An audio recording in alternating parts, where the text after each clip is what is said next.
Are you loving this podcast? Or do you wish there were certain things that I addressed and talked about, certain guests you'd love to see? I want to hear it all, the good, the bad, the ugly, the amazing. I want to hear your opinions so that I can help create even better content in 2024 to support you. That's why I'm here. The survey takes about 5 minutes, and to thank you, as an added thank you, you will be entered into a drawing for $100 and a fuel gift box. Plus, I'm going to do some other smaller prizes as well. The survey is open until the end of November.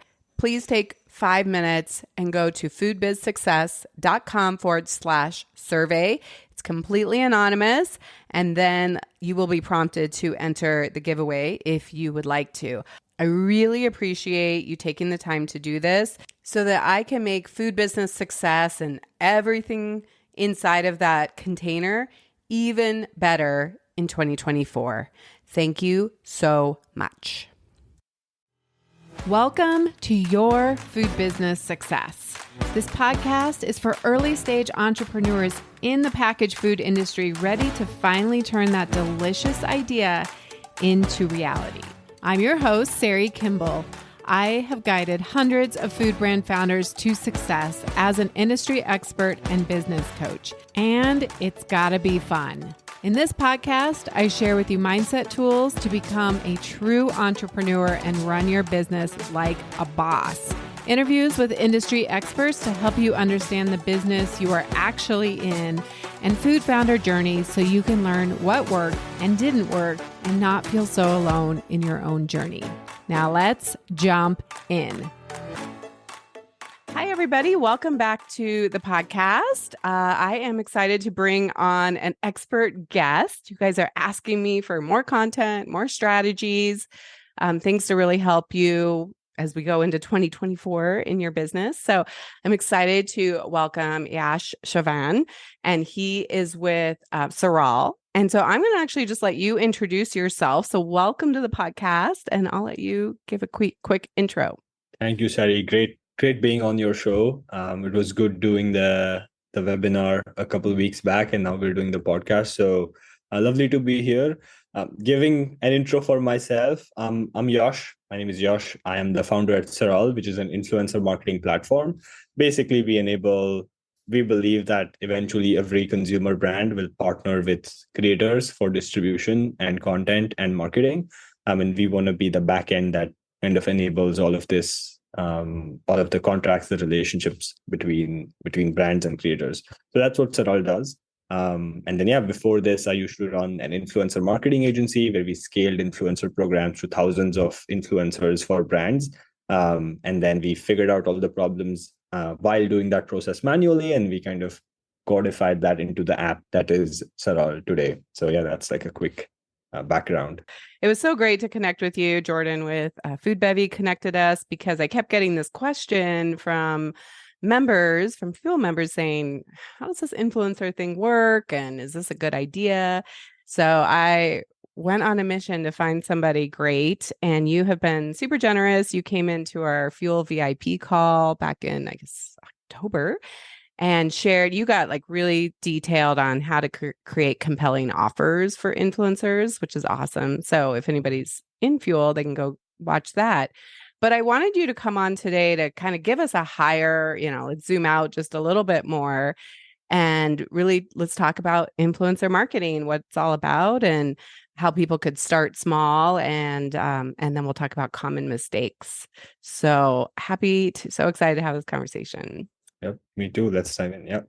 Yeah, let's do it. So, as you know, from coming into Fuel and us chatting, that a lot of people listening are very small. They might be starting out in cottage food where they're making the product out of their home, selling at farmers markets, selling online onto their own e-commerce store. And then some are also selling wholesale, but everybody's definitely like, early stage, not. And because of this, they don't have huge budgets, kind of limited. A lot of people don't have a lot of experience in all things marketing. So Tell us a little bit about why influencers? Is that the right area in your opinion? Is that a good area to invest in when you're small? Yeah, totally. I think first off, it is a misconception that influencer is supposed to be expensive. I think it's a narrative that's peddled a lot by talent agencies and influencer agencies that have these bigger influencers who are almost celebrities. Like the typical girl with the bikini in the bikini, guy with the six pack abs on the beach, kind of like the typical influencer person. That is a terrible idea for any small brand who's looking to start off, right? Don't do that. That is definitely expensive. But influencer as a channel, as a marketing channel, there's other strategies within that which you can use when you're early on. Specifically, what I'm talking about is generally influencer seeding or gifting, which is called basically you send out free product to influencers. So all your investment is handing off your cost of goods, right? So you're sending free product and expecting them to post about you. So that's like the leanest, easiest way to get started with creator marketing. But before that, I think if you're a founder who's like you described, just building their own product, independent, very small team, or just you're just soloing it, which is like hats off to you if you're doing that. You might have the question, why should I go with influencers and not run, say, Facebook ads or do something else, right? I think if your product is unique, ideally, if you're someone building a product, very likely you're not selling a commodity. It's unique in your own way, right? So if your product is unique and other people talk, if you interface with your potential customers, they really like it, and they ideally also recommend other people your products. That means you already have some degree of word of mouth, which is the most golden marketing channel to have. Because if you have healthy word of mouth, you don't need any other marketing channel ever. You don't have to do anything.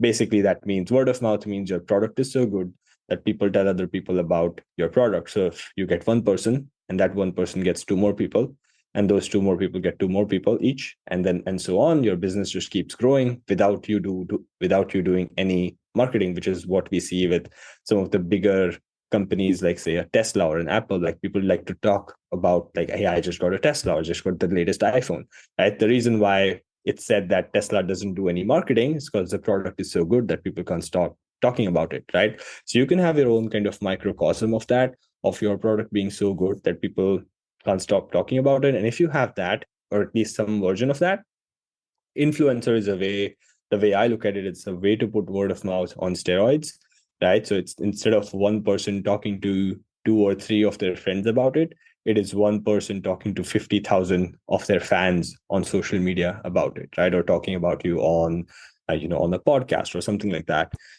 So that's why I think influencer marketing is, because it's the most golden marketing channel, and it is amplified, right? It is word of mouth, which is people talking to other people, which is also very trust focused. And it is, instead of one to one word of mouth, it is one to many word of mouth. So your product has a higher chance of explosive growth and getting more and more people to try your product, which means you get better quality feedback in higher volumes quicker, which means you're able to iterate and also make your product better faster, right? So all of these things is why I think you should go with influencers. Another thing that just came to mind is the trust element. If you choose to run Facebook ads, that's fine. When it's going to be an easy $3,000 to $5,000 a month, at least, that you minimum that you have to spend, right? Followed by, it's not the most, it doesn't amount to anything over time. You could spend 3K this month, 3K next month, 3K the month after that, and you will get some sales, but it doesn't build anything. If you stop doing ads, you stop making money. It's not the same with influencers, because you're building relationships. The post and the sales are just a side effect. So what you're building is good relationships with people who have influence over your potential customers. You could launch another product tomorrow. You could change up your recipe or something, and you could do anything, and you still have those relationships or friendships with these people that you can leverage into more marketing for yourself later on. So your time investment in influencer actually compounds over time into something much bigger and better, and you're actually building something, even if you put money into it. So yeah, that's why you should go for influencer. A lot of good reasons there. I do agree with you that when we look at kind of marketing tactics, and if you were to weigh them by, their if I guess effectiveness, and if some are like really useful. I do think having other people talk about you, I mean, just think about, for anybody listening, like if you've been to an amazing restaurant, you had a really great experience, you're going to want to talk to people about it. You want to share it, and they're going to be so much more likely to go and do the same thing. So they're like, oh, so-and-so said that. And then if they see it and hear it from multiple people, like you're like, I apparently have to do this because I keep hearing about it. Correct. So Correct. yeah, I do think rather than just seeing that one Facebook ad, which I think you got to see it a lot, which is why I tell people all the time, like, please stop boosting posts for a couple $100. Like that does nothing for you. So you're just burning your money. Please stop doing that. Yep. If you're going to do Facebook meta ads, do it very strategically, but it's going to be a lot more expensive than maybe you think. And to do it right. And you got to, have a lot of sales there to justify that. And the leads may not be as, I don't know, I guess as quality leads. Yeah. Right. With Facebook, you also kind of target more impulse purchasers. Mm-hmm. So people who just think maybe your product is cool and want to test it out, versus with something like an influencer, you would get what we've seen across our brands at Saral is the customers that you get are much more higher quality when they come from a referral or an influencer, basically, versus if they come from a cold channel like Facebook. If you see an ad, you might buy something, might not buy it again. If someone recommends something and you buy it because like you said, sorry, three people recommended it on socials, and you're like, I have to buy this now, and you buy it, you're very likely to buy it again because you bought it after carefully considering the opinions of three people that you follow, that you admire, versus like just impulse buying something off of a Facebook ad. So yeah, I think it's way higher quality customers. Yeah, and they come from a place of referral and trust. And I know, when people come to my program, same thing. It's like if they've been referred and somebody else is telling them how great it is, like they're more likely to join and stick around. So I do think that holds true. And then I love what you were talking about, kind of taking it further to relationship building. And I think sometimes that idea gets lost a lot for people. They're just so focused on their product. And I will tell you, I've had hosted panel discussions with buyers and, people in all walks of this industry. And I think everyone will tell you this is about relationships. Like your success is based on your ability to build trustworthy, high integrity relationships that last over time. And this is just one avenue to start building relationships, because you don't know, like you could start here with a couple people, but then down the line, you don't know, maybe you help them somehow, they help you. Like it's pretty cool the way these things can develop, but you got to go start, put yourself out there. 100%. Yeah, and then you have to almost be friends with your influencers in the early days, is what we've seen. We've also studied some brands, like some bigger brands such as, say, Pura Vida, for example. They went to lunch with all their creators, right, just to get to know them, just to understand where they're coming from and so on, and what's important to your creators. Because every industry is different. Like a skincare influencer cares about the different things than a fitness influencer, for example, right? So you have to understand where they're coming from, and you don't have to take everybody to lunch, but you could do a quick phone call with them. You could put them in some sort of a WhatsApp or a Slack group, for example, and then just build this sense of community and friendship with them, and that goes a long way, both in terms of giving you insight into how influencers think, so you can modify your influencer approach that way, and also in general, like you said, it's important to have those relationships, because it might not lead to sales, but it might lead into some other bigger partnership with a brand or a retailer or something like that. So yeah, and then we've also seen some brands work with creators in the early days, and then eventually ended up partnering with them almost on an equity basis, like getting the creator on as a partner because they have so many followers. So your marketing is basically forever solved for. So that's true. Yeah. We just have no idea how these things unfold, but you got to start somewhere, and you got to start building these relationships, because it, like you said, it amplifies. It's not just me trying to reach one person. It's like a bigger lever I can pull that's going to get me access to a lot of people who are already aligned in some way with the mission of my product. And I think maybe sometimes the fear when people hear influencers, they're thinking of, like you said, the big, the TV or, like obviously the one that comes to mind is like Kardashian in my mind anyway, right? As like, $1 million for a post or whatever ridiculousness. And we're not talking about those. We're talking about this isn't about like buying somebody's approval, their stamp of approval. It is really about, hey, here's my product and you're aligned with it because you have a platform where you're talking to moms, busy moms who want to help feed their kids better, nutritious food, right? And then you're sending them your product. And these are like micro influencers. These aren't people necessarily with 50,000 followers, right? 100%. Yeah. I mean, the Kardashians actually backfire. So to tell you a funny story about that, that model just does not work anymore. So what people see through it, right? So I think there's this vegan meat company called, I think there's Beyond Meat or someone. So one of these like vegan meat companies collaborated with Kim Kardashian and they made her like I don't know, like the advisor or something like that. Like they gave her some title and they shot an ad with her kind of taking a bite of the burger. But then it was so fake, like even the bite was fake. So it didn't look like she actually bit into the burger. And then people started roasting them in the YouTube comment section saying this is so fake. And so on the other hand, if they collaborated with some like vegan fitness influencers or vegan athletes, for example, who actually eat the meat. Kim Kardashian maybe is not vegan, like who knows, right? So like making her an ambassador doesn't make sense. So if you actually partnered with an influencer who's maybe smaller or a bunch of influencers who are smaller, and they would actually eat your meat and promote it, and you'd have better results. So that Kardashian stuff totally backfires. But yeah, like you said, partner with the it's very inauthentic.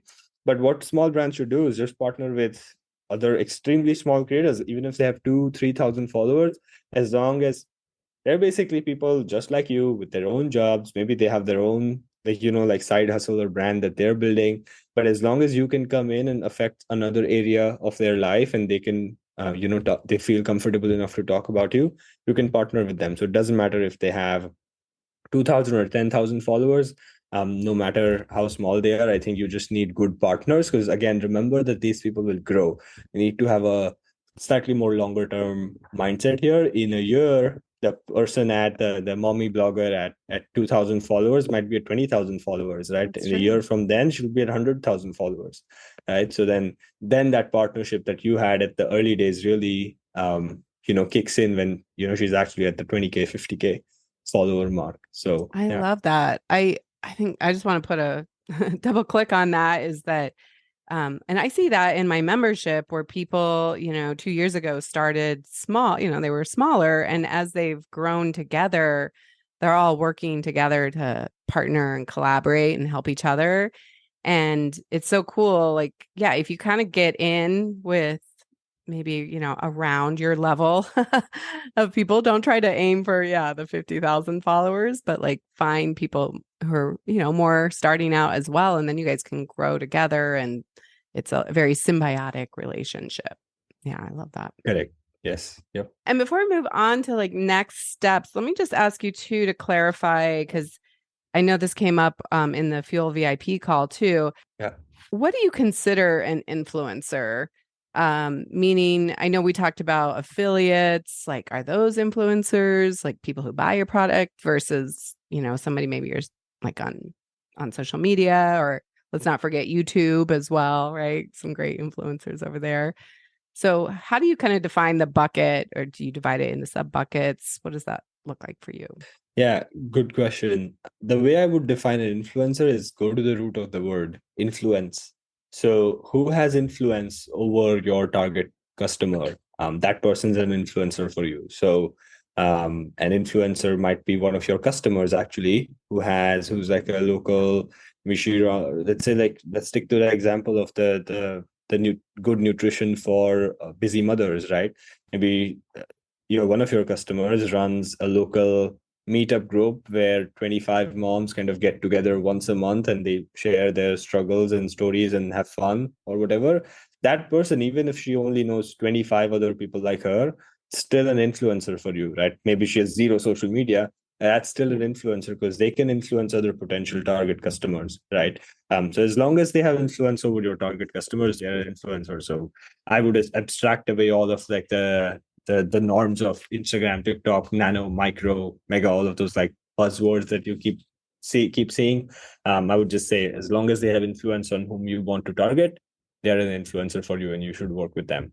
Okay, so I'm a, early stage brand, don't have huge budget. I'm I heard Sari that I should stop putting lighting my money on fire by boosting Yep. posts. And Yep. what are some next steps that I could take? I'm convinced influencers are a good way to start in 2024. What are my next steps to get started?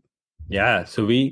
That's a good question. We actually came up with like I said, I used to run an agency. So we came up with a 6-step system back then, which I can share quickly, like what those 6 steps are. So step one is just start finding influencers. Go on Instagram, or you could use Saral, tools like Saral for that, but we can dive into that. You can just go on, be scrappy, right? You don't actually need any tools just to get your first 5 or 6 influencers. Go on Instagram, search for your let's say if we stick to the same example, healthy nutrition for babies, like search for that hashtag, for example, or hashtag busy mom, right? Something like that. Search for that, find which influencers are posting about the topics that your target customer is interested in. Make a list of maybe 25 to 50 people in that niche, and then you can put it in a spreadsheet. And then, yeah, from there, And you could do TikTok too and YouTube or also. I would say step one, stick to Instagram because Instagram is a good sweet spot between TikTok is really good for views. YouTube tends to be slightly more slower when it comes to actually getting influencers to post because it's longer videos. Instagram is like a good sweet spot. So I would stick with Instagram as a platform if someone's new and starting off. So yeah, find like 25, 50 influencers, ideally 50 influencers, because that's a good starting point. Once you have a list, you've seen 50 profiles that you know are good for your market, then you can move on to step two, which is creating a compelling creator offer. So this is what we covered in the Fuel VIP call. This is what you need to do. So if you're in the group, go watch that session. But to give you a quick brief of what that is, basically you need to create an incentive for the creator. This might be a free product. This might be affiliate commissions. This might be anything that payment also if you can afford that, but you don't have to do payment. So basically, a compelling creator offer has 3 parts. There's incentive, which could be all of the things that I said. It involves a discount for their audience. So it's like if somebody wants to buy from the influencer, they should get some sort of a perk with it. So that's a discount, followed by you need to have some sort of a perk for the influencer. So if you're offer some sort of a special gift or some community or something special like that the influencer gets as part of working with you, right? So have these three things as part of your offer. Finding those first 50 influencers in step one helps you really understand who you're marketing to or whom you need to sell the influencer first on selling your product, right? So it helps with that understanding. Step one. Step two, you create the offer, and then you move on to step three, which is outreach, right? So you reach out to them. You can DM them. Ideally, I prefer emailing them because that's more formal. It's more businessy. People who want influencers who want to work with brands tend to have their emails publicly available, so you can email them or DM them, and then figure out like get in touch with them, figure out what they want, and then just offer to send them a free product. Just say like, hey, no commitment. We just want to send you a free product because we like your profile. I see that you're a busy mom who really cares about her children's nutrition. You already post about it. Why don't I send you my healthy cereal that I've made for children, and then I'm happy to work out a partnership if you like it. And then very likely most creators, especially if you write things like we're a small brand, we're a new brand, or I'm a solo founder, people tend to reciprocate to that, even if it's slightly bigger influencers. They like the fact that somebody's hustling and trying to build something up for themselves. So they will respond to you. So don't hesitate to reach out to even people at 5K, 10K followers, right? So reach out to them, send them free product, which actually brings me to step four, which is shipping free product. Make sure you don't send it in a boring old cardboard box. See if you can gift wrap it. See if you can add some sort of a handwritten note or personalize it somehow. Add some sort of a special gift for them. personalizing the shipping experience is really important with influencers because it really helps you get more it helps you get more posts for the number of boxes that you would send. So that is step 4 is shipping the product out. Then step 5 is once you ship the product, you need to track performance. You need to see, hey, who's posting about us? How much sales is it driving and so on. And you can create coupon codes on your Shopify and so on to track all of this. That is step 5. And steps, if you just do steps 1 through 5, you've done most of what's needed for influencer marketing to work. But step 6 is what defines good to great. So step 6 is relationship building, which we also emphasized in the earlier part of the podcast. So build relationships, get their phone numbers, add them to a WhatsApp group, grab coffee with them if you live around where they live, right? So build good relationships and then keep doing this step 1 through 6 process again and again, every week, every month. Reach out to 50 new creators on a weekly basis. And then eventually that compounds into something meaningful. So I know it's a slightly long answer to your question, Sari, but basically they need to find people, they need to make a good, compelling creator offer, reach out to them, personalize the shipping experience, track who's working and build relationships with those people, and then repeat this process on a consistent basis, maybe once a week, maybe twice a month, something like that, and then keep building that base of relationships. I love this. I love concrete steps to give people action, and here's exactly what you do and when you do it and in what order. And I would love to offer this PDF at no charge. Get a free download by going to foodbizsuccess.com/Saral. We'll put the link in the show notes as well. I feel like this is really doable, and it's something that's just going to require a spreadsheet and some time on your part to start this process. It's consistency over intensity, right? Even if you only have time to reach out to 5 a week, if you could do that every week, over time, like you said, it's going to compound. You're going to start getting responses. But I think sometimes people are like, I'm going to do 50. And then they sit down and they don't usually get to 50 anyway because it's too much. Then they get super busy and then they don't pay attention to responses and it's too hard to keep up with. So consistency over intensity is really important. 100%. Yeah, I said 25 to 50, but if you can't do that on a consistent basis, go lower, go through, like, it's just like anything else in life. If you want to take your fitness seriously, don't go to the gym for 1 straight week and then never visit the gym again.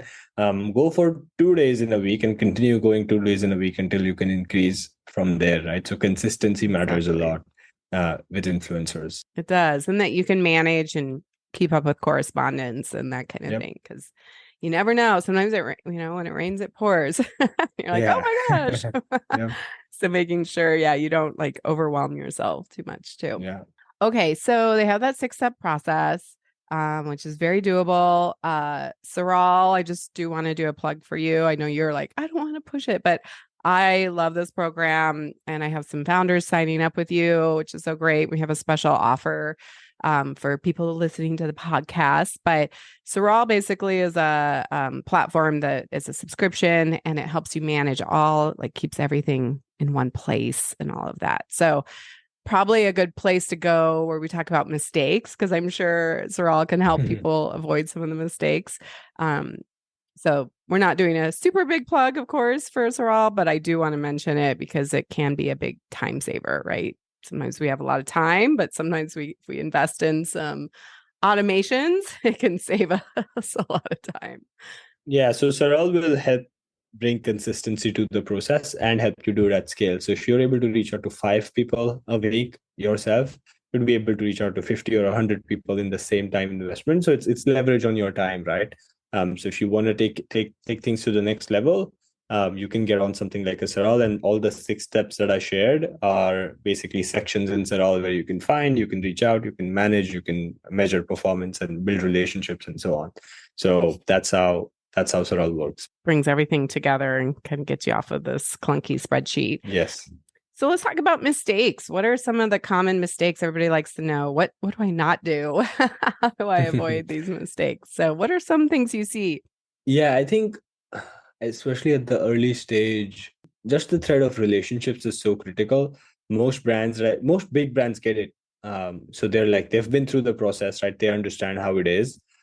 This is about relationships and being long term about it. It's not a channel that's going to get you sales next month, right? So if you're looking to get that, probably spending money on Facebook is a good idea because it's money in, money out, right? Is that kind of a channel. Relationships, by definition, take a longer time to build. So have at least a 3 months time frame in your own mind, saying, hey, I'm committing to this for 3 months. I'm going to do it consistently. If it doesn't work, that's fine. It's a failed experiment. But very likely, if you commit to it, you do all the right actions, it's going to work. There's no way that you reach out to people who are in your niche, who want your product, who will anyway be customers, and then they don't talk about you, right? It doesn't work that way. So be consistent and have a at least 3 month long time frame to test it out and be consistent with it before you kind of call it quits, if at all. So that's that. And then stop being transactional about it would be number two. So it's like, don't don't expect sales because just because they posted about you once, it's not going to get you sales. They need to keep posting about you again and again and again, at least for a few times, for their audience to fully buy into your product, right? When was the last time you yourself bought a product because one influencer spoke about it once on their channel?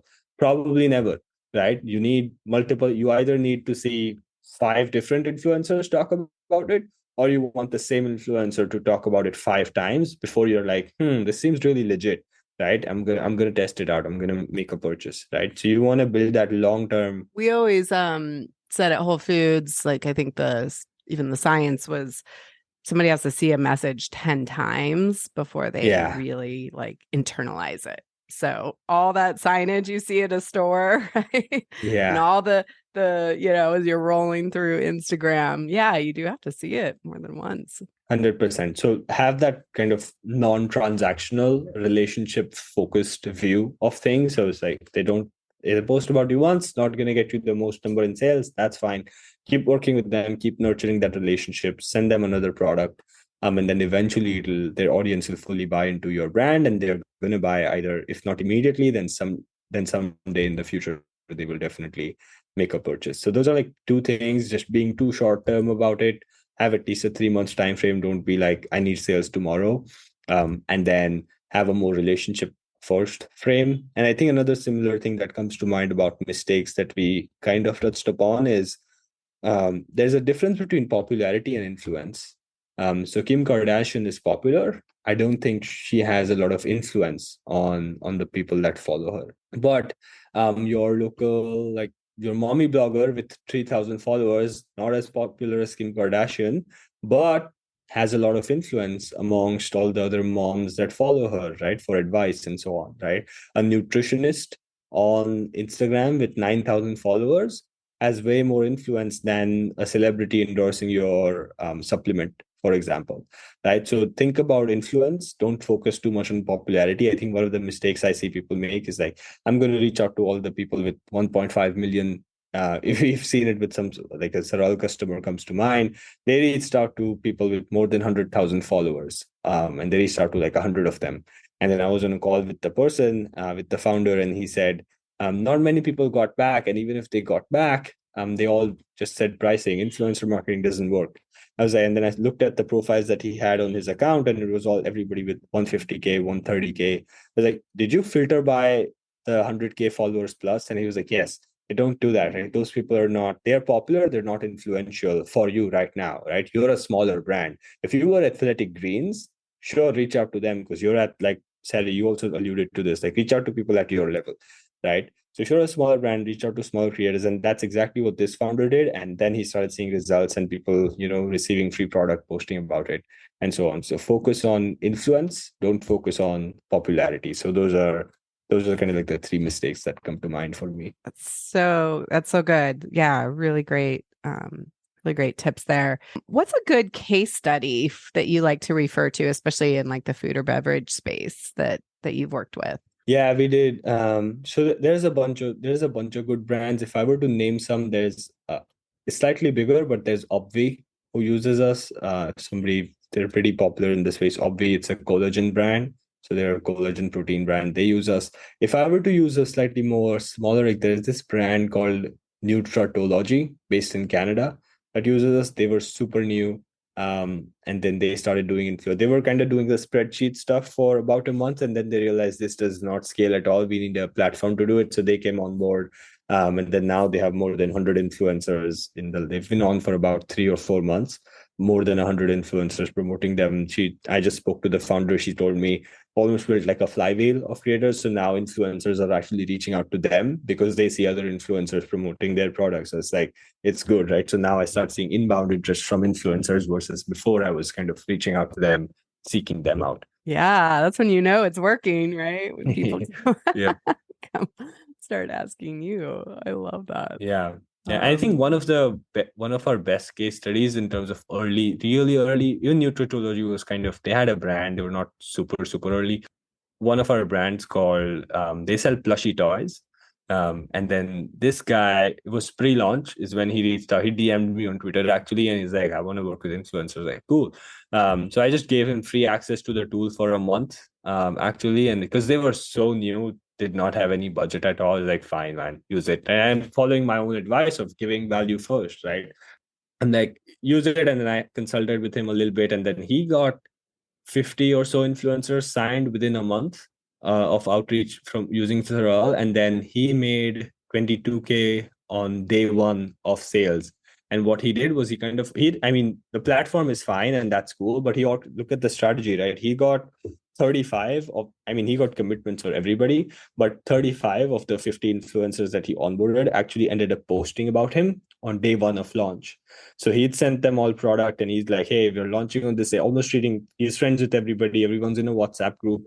He's like, hey, we are launching on X date, X time. Make sure you have your posts ready, your reels ready to go. And everybody pushed the content out. And they're in like this very niche kind of anime community. So everybody kind of follows the creators in the space. So if 35 people post about something on the same day, it's like, whoa, this brand is everywhere. Yeah. And then this guy made like $22,000 on day one of launch, and his launch week was something like close to 28K. So he was really successful. So yeah, that was like the three stages. So Obvi is really huge. Nutratology is like, a couple years old, and then this guy was just pre-launch and he launched with influencers. And now all he does is influencer. All he does is like, he does a drop of these plushy toys with influencers. He gets the money, buys more inventory, gets more influencers, does another bigger drop, and that's his model now. So yeah. All right. I love it. And like you said, you build that ongoing relationship and they get excited and it's fun. It's a lot more fun than like, let me run a Facebook ad. Yes, it's like clicking on Facebook. Yeah.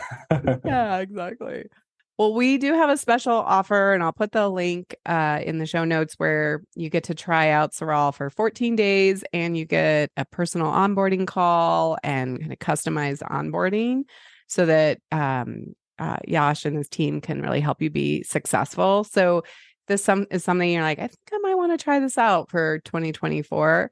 Definitely grab my link, and that way you get the special offer that will be really useful for you. So whoever clicks on the link in the show notes gets a special. So the default trial is 7 days, but you get a Sari special 14-day trial of Saral. So you'll get it for free. Plus, we'll do onboarding calls with you. So we'll teach you how to use the platform, give you best practices specifically. I mean, thank you if you've listened to the podcast so far. But then obviously every brand is a little bit different and you'll have questions. So we'll answer all your questions and then we'll help you set you up. We'll do multiple calls with you and make sure that you succeed as influencers. So yeah, that's the Sari benefit. I love it. It's very special.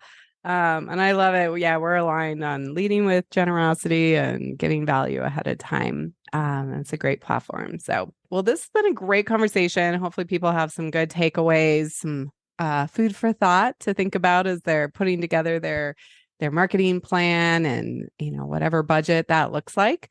Of course, this does require time to do the work, but also your cost of goods sold, like you said, in sending out free product and the shipping, of course. But I think if you looked at the ROI on that, right, the return on investment, I think you would find, and I know Saral helps you track that as well, right? So it's important that when you do these kind of things, I should say that, to wrap up, like make sure any strategies that you're trying, that you do have tools to measure their success. I think a lot of people just try something for a little bit, don't measure it, and then make a conclusion, but actually track it and see how much money you're putting into it.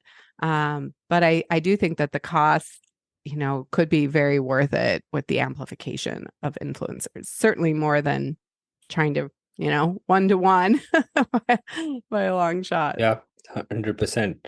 I'll drop a stat there, and we probably need to update these numbers because they're better. But a couple of months back, we did an analysis of the ROAS that people are seeing on Saral. The average brand on Saral, including the brands with zero ROAS because they're new, is 3.59x. So that's just the average across the board. And if I only consider the brands that have been on Saral for more than 4 or 5 months, which means they have slightly more mature programs, the average ROAS across those brands is 8.11x. So if you just start, you're new to it, very likely you'll get because Facebook ROAS right now average is pretty bad. It's like 1.5 to 2.5 hardly. So you'll get a 3.59, which are all on average. So you do better than average, you'll obviously do better than that. And then if you stick to it, then the ROAS is just like insane. And that just means, for people who are like, what are we talking about? It just means for every dollar you put in for Facebook, you might get 1.5, $1.50 back, versus getting 8 back. And I bet a lot of people then also, even if they don't buy right away, maybe they get on your email list, and then you can use email strategies to then, keep connecting with them. And so I think you could see long-term benefit where now once you get a customer or you get people on your mailing list, then you can nurture that with your own email sequence, which has a huge, 40-to-1 ROI. So Yeah. this is a good strategy, a good partnership. So thank you, Yash, so much for being on the Food Business Success podcast. It was so great to really give listeners an overview of what influencer marketing is, what your 6 concrete next steps are. And you can go get that free download at foodbizsuccess.com/Saral, SARAL. And I'll also put the link in the show notes. And of course, the mistakes that you want to avoid. This was such a great conversation, Yash. It was lovely to be on your show and doing the call. Happy to do more anytime you want. And of course, if you are a member inside Fuel, go watch the call that we did with Yash all about case studies and how to create a compelling offer. It was in October of the VIP call.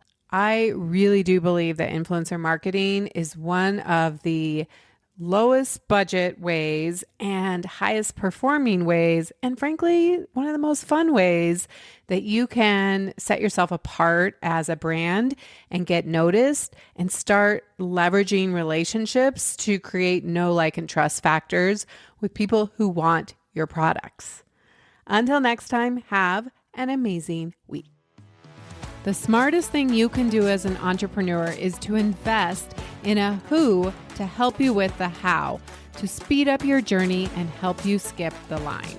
When you are ready for more support and accountability to finally get this thing done, you can work with me in 2 ways. Get me all to yourself with one-on-one business coaching, or join Food Business Success, which includes membership inside Fuel, our community of food business founders that includes monthly live group coaching calls and so much more. It's one of my favorite places to hang out, and I would love to see you there. Go to foodbizsuccess.com to start your journey towards your own food business success. Just a reminder that you can come work with me inside Fuel for just $57 a month. You get to ask me questions on our group calls, and we have our community feed that you can get support from me and the community. Stop sitting around in confusion and doubt and slowing yourself down. Fuel is the fastest way to light things up and get some momentum in your business. It's the best way, if you aren't sure if this is for you, to come and ask me your questions to get the answers and stop spinning out in overwhelm and anxiety, to get those questions answered by me. And then once you are launching or have your product, Then you have community. Then you have additional support. The learning never ends. It's not like you launch your business and then you have no other questions. You just have new questions. You have new problems to go solve. So come join me in Fuel, $57 a month. What are you waiting for? Foodbizsuccess.com/fuel.